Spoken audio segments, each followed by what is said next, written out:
Hey, welcome to our third edition, I believe, of Facebook Live for this year from the Department of Theater and Dance here at Casper College.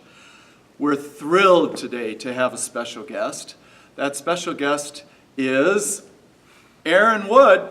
Aaron is our new choreographer, dance instructor here at Casper College, and we're thrilled to have him here.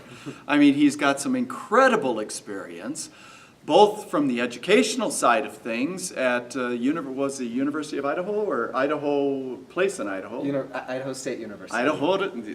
Idaho State, yes, Idaho State University, where he was even chair of the department, and but he also is a professional choreographer and does stuff, has his own theater company, and so we'll talk a little bit about that also. And then what does this have to do with Mary Poppins? Because of the fact that from last week you already know that Jody Humans-Jones is our choreographer for Mary Poppins, so you're probably wondering, why the heck are we interviewing him now? Well, you'll find that out in a minute. So first thing, just to get you to know Aaron a little bit, tell us a little bit about why did you take this job? You had a chair position at a state university. I mean, why Casper, Wyoming? You know, I am an alum of Casper College, and I'm originally from Casper, and it was just coming home. All of the I guess, energy lined up, and here I am. And it's awesome. It's awesome to return. Close to family, friends, open spaces. I mean, you know. So you taught in Idaho for how many years? Idaho was just a year in just Idaho. 1 year. But okay. before that, I was in Laramie for a couple of years, and before that, I was in Salt Lake for 10. Okay. Yeah. Okay. And in Salt Lake, you were freelance for a while, weren't you? I was, yes. Yeah, so tell us about that. Yeah. What did you do? How do you live? How do you live as a choreographer? You know, doing freelance work without having that steady paycheck come in. Well, so I had a steady paycheck. That was awesome. I danced for Repertory Dance Theater. It's a professional modern dance company based in Salt Lake, and I danced with them for 7 seasons.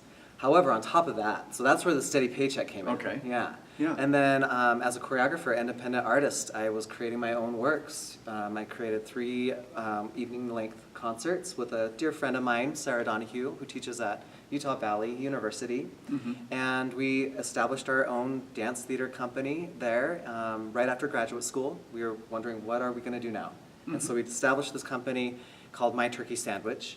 And we Wait, say it again? My Turkey Sandwich. My Turkey Sandwich. Yes. Okay. Yeah. You know, we came up with this name an afternoon hanging out on the backyard.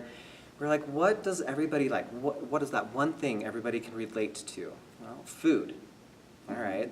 And then we developed after that. What was food? Okay, turkey. Who likes sandwiches? Everybody likes sandwiches. Mm-hmm. And then we just talked about ingredients. Everybody likes their own, you know, maybe tomatoes, maybe not. Mayonnaise, mustard, who knows? Mm-hmm. So, yeah, we thought it was kind of a fun, catchy name, and it gave us a lot of great publicity as well. Yeah. Do you have a website for My Turkey Sandwich? We do. However, it's up and getting fixed right now. Okay. So when we interview Aaron, Aaron is going to be doing the dance concert this year, or not this year, but this coming spring, and so that'll be the Rock and Roll Fantasy. And so when we interview him there, we'll have to find out what that new website is so that people can actually look at that. We'll do. Very cool. Yeah. Well, another thing that he's going to be doing today in all of his talents is we're switching hats. I'm putting the hat on to Aaron here, and Aaron is actually going to interview me because we have Mary Poppins coming up. Mm-hmm. Tickets are already on sale, and it's selling well. And this is a musical, and I happen to be the musical director for Mary Poppins. So instead of having to go like this, so Jim, how are you? Hey, I'm doing really well. I'm in Mary Poppins. It's a little schizophrenic. We're going to have Aaron ask some questions. So Aaron, what questions do you have for me?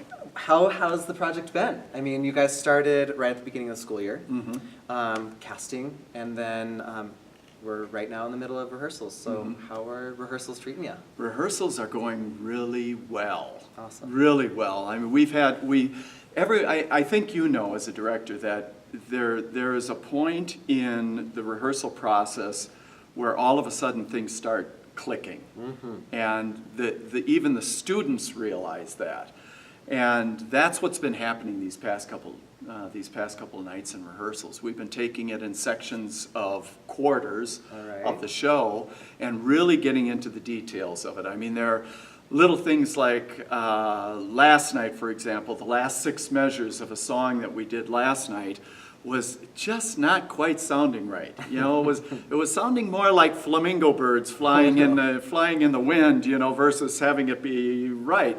And so I could take those kids for 6 measures and say, okay, now here's your part, we run them again, and then all of a sudden it's, oh, and so boom, then that's set, and it just, all of these things, with Jody doing that with choreography, basically clean up. When Rich does that with more character depth work, yeah, it's starting to gel this week. And so it's really fun to see the growth. And now we're really, from an outside perspective, we can say, ooh, this is really going to be a nice show. Yeah.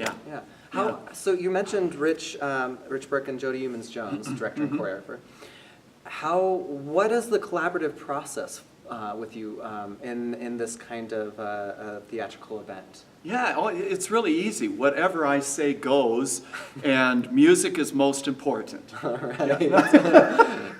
Should we bring Jody in for that? And maybe Rich as well? Yeah, no, it's very collaborative. Musicals have to be a collaborative work. Yeah. You have to have somebody, I hate to even use the term on top, let's put it in the middle. You have to have somebody in the middle who has a vision for where the musical is going to go for this production, and that's Rich, because Rich is the artistic director. He's the director of this show.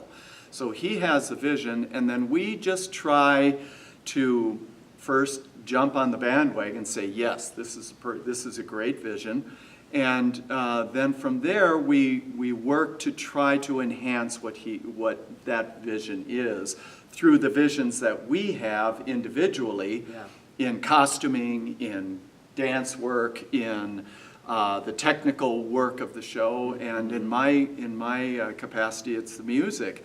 And so with Rich's vision, wanting this to be such a family show and wanting it to be a show of love, learning about love and learning about family and developing that, then you want My Turkey Sandwich in your music. Right. You know, you want it comfortable. You want people to feel that love through the music. And so that's really what I've been trying to do as a focus, is to really find the moving moments of the character within that music, embellishing a little bit. And an example of that would be when I was in New York working on my show off-Broadway, I was consistently reminded by the director there, by our overseeing director, creative consultant Richard Maltby Jr., that everything had to go really fast. And I had all these really wonderful slow moments that, no, we had to just make them go faster to keep that show going, because that was our audience in New York. Yeah. The audience are these very savvy theater people, and so they get it faster. So here, I wanted to take those moments that are in the show, and we can retard, for example, a piece at some point and maybe even cut it off before they come in with that last final moment in the character that says the line that just sends it home. Yeah.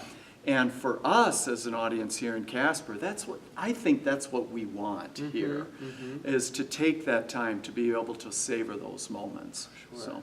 So how then do you go about training our students in the vocal capacity to understand that relationship between performer and audience? Well, it's been a challenge, because we have a lot of kids in this show who who aren't necessarily musical theater majors. Now, I cover that in my musical theater classes and in my, for my voice students. But yeah, you just kind of have to try to take them one-on-one. Even the two little kids that we had. I mean, I sat down with them and, you know, had them sing and say, okay, now we don't want you to sound like bratty kids here. We want the audience, you, to love this and to love you. And so I'd like you to use, you know, a nice higher, lighter voice, which they have, but they are always hesitant to use it. And I say, use that nice lighter voice and let us just, you know, let our hearts break when you are singing. So it's that type of one-on-one that I have to do to get them to find those moments. Yeah. So then, you know, the role that you have in the show, once the show opens, are you still part of the, you know, group down here? Yeah. Yeah. Oh, yeah. Here, come on, Yeah. follow us here for a second. We'll come down here. And how about if you, Sarah, just, how about the second row here, and then just go in the middle? So we'll get down into the pit here. And so we're in the pit. This is where the band is going to be. It's an eight-piece orchestra that we're going to have here. So it's going to be pretty full. Well, you can just tell from the percussion here. It's incredible. Yeah, I mean, he's taking like 1/3 of our pit space just in percussion.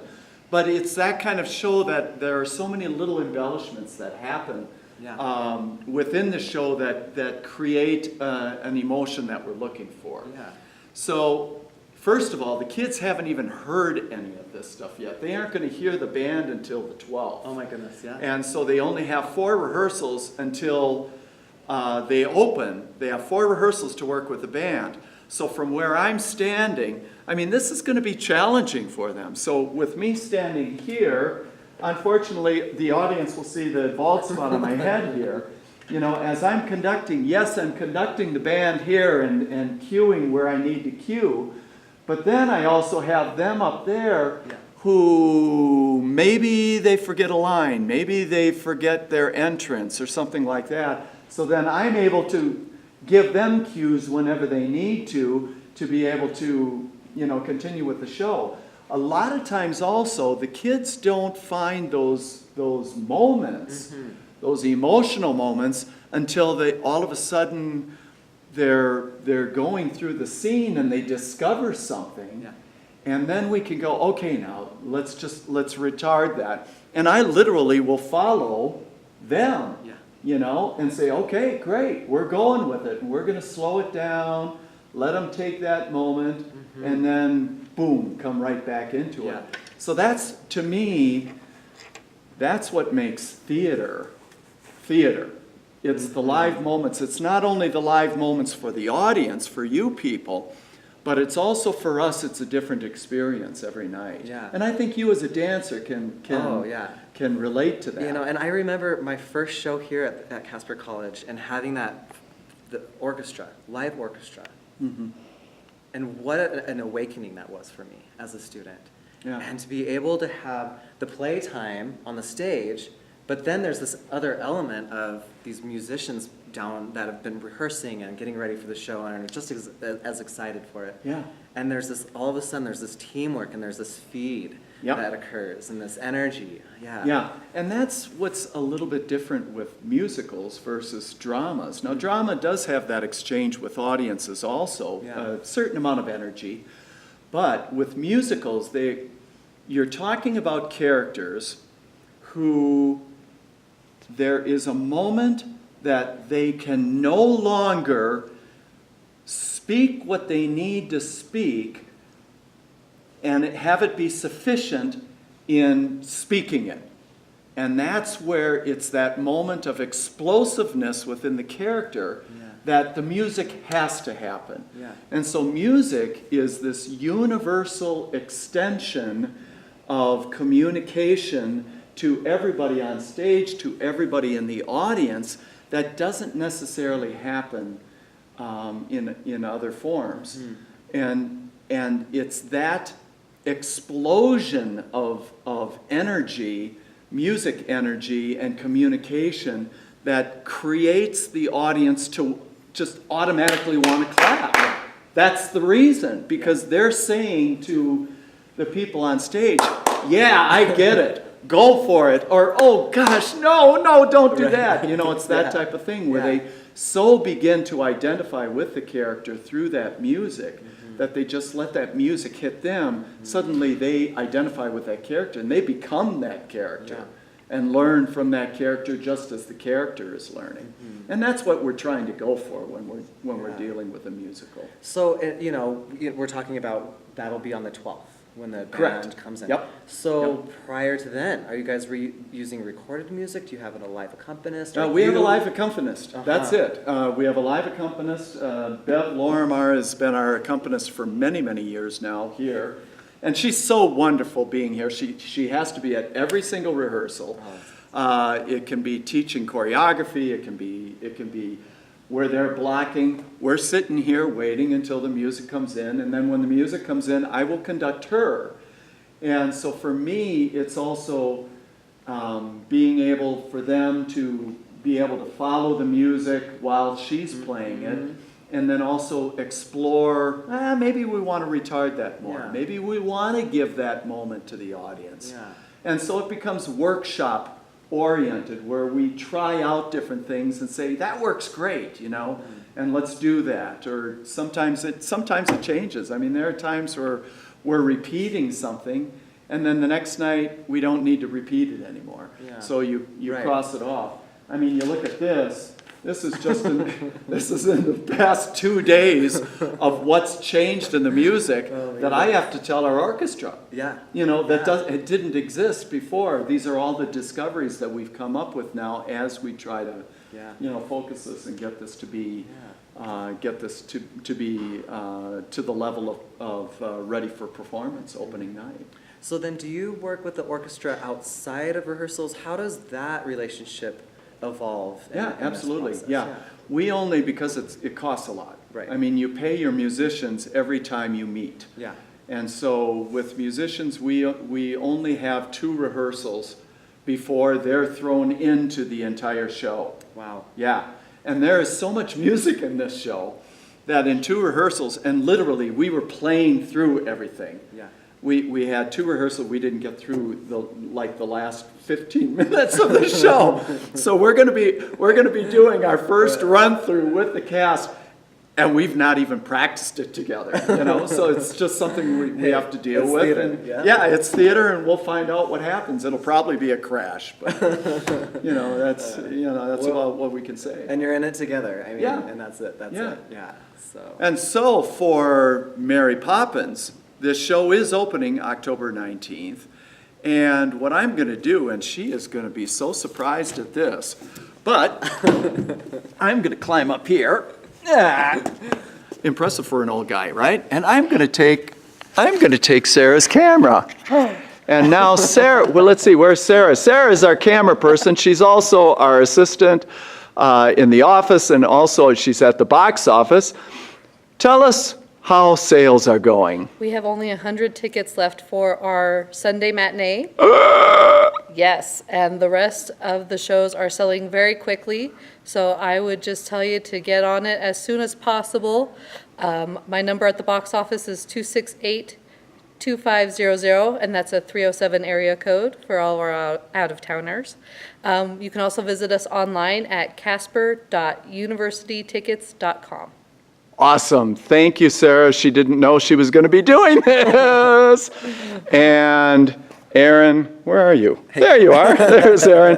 Thank you, Aaron, for doing this today. Really you. appreciate it, and look forward to hearing about that rock and roll fantasy in the next couple months. Awesome.